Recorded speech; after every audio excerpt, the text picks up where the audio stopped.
everyone, AK Wilder here, and I'm going to tell you a story that I have told 2 people in the world. So it's coming out now. You take it however you want it, but this is real. It happened 10 years ago, just after sunrise, that real quiet time where the birds just switch on like you flipped a switch and the whole place is lighting up with all these. It's Australia, so it's like being inside a pet shop. And in the midst of it, I heard this gagging sound. It was like a bark and a gag at the same time, retching. You want to say retching? I'm not going to show it to you. And I got up and I went outside. I felt, like something's wrong. I went outside, and what I saw just slammed me to a halt, because I didn't know what it was. Vet nurse for 40 years. I am very familiar with all the domestic and non-domestic mammalian species, and I was looking at something I had never seen before. And I don't think you've ever seen this before. I could be wrong. What was going on was my cat, Dragon at the time, Dragon, my little black cat was facing off with this animal that was about the size of a dingo.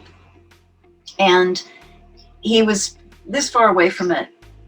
And the animal was making the retching sound at my cat. And its jaws were so wide. It's like the lower jaw just fell down. I thought, oh my God, this animal's been hit by a car. It's dislocated its jaw. And then it snapped shut. And I realized it was threatening my cat. So I moved in and I stepped between my cat and who was about to become a meal of this thing. And I was from me to you to it. And it just looked at me and I looked at it and I couldn't classify it. What the hell was this thing? Okay, it had a really long muzzle and ears like a bear, small little curvy ears. But the body was too long. It felt like some Tim Burton body with very thin and ribby and very long.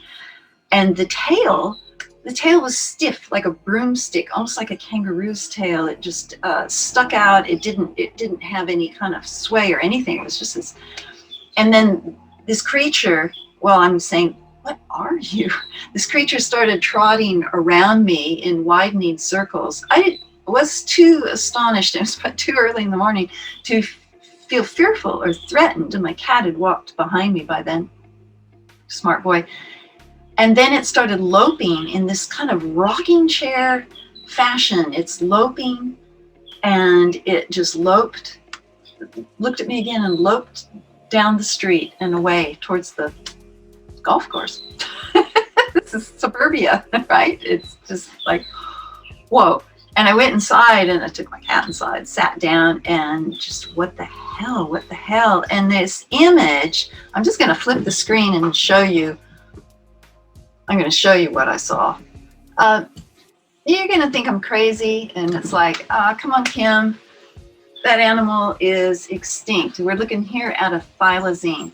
And it was a thylacine, only it had no stripes. And I later researched that the mainland thylacines, who have been extinct for 3,000 years, had no stripes. They were a tawny. This animal's fur was more like wool. It was like a shorn sheep. It's not a dog. It was not a fox. It was not a dingo. It was this animal. And I contacted the rare creature official website and talked to one of the biologists there, and they sent me a series of pictures of heads, ears, legs, tail, body, and had me pick out each one where you couldn't see it in the whole context. And I sent it back to them, and they said, yeah, well, Kim, that was a thylacine. You just saw yourself a Tasmanian tiger. And I'm probably one of the only people on the planet that was within a few feet of one. I can't tell you how privileged and how much in awe I am of what I saw, and all I can do is bless it and hope that these animals thrive. Inconceivable!